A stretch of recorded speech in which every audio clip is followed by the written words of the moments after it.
Olá, pessoal! Hoje a gente vai ensinar para vocês a manteiga do Outback. É muito fácil, então venha fazer com a gente. Então a gente vai precisar 200 gramas de manteiga picada com sal,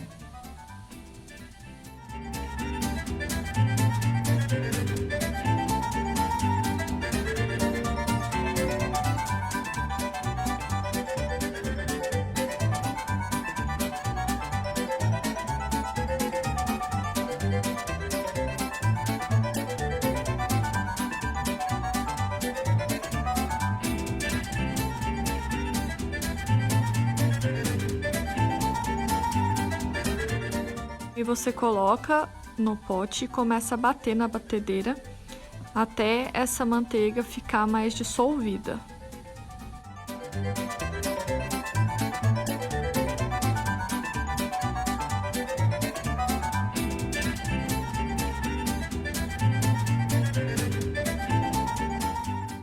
Quando ela estiver bem assim já dissolvida, olha, aí a gente vai acrescentar a água.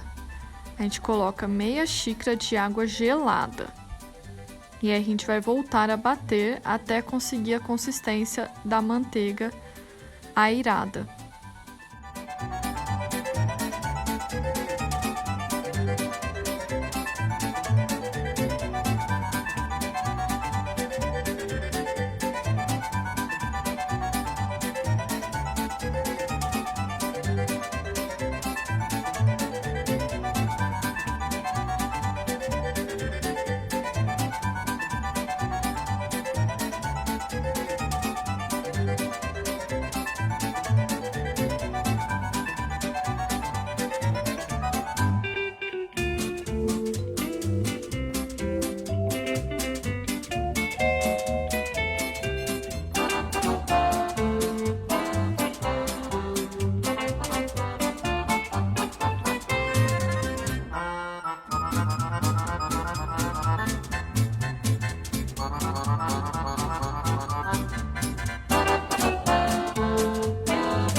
e essa é a consistência que tem que chegar. Ela já muda até de cor, fica um pouco mais claro e fica bem airada.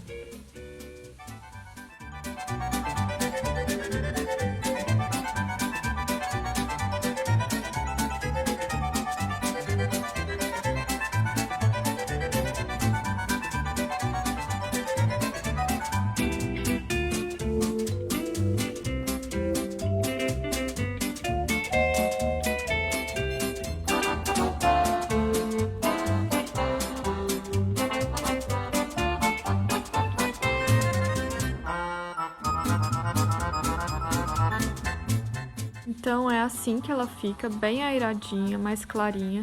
E é uma delícia, pessoal. Vocês têm que fazer aí.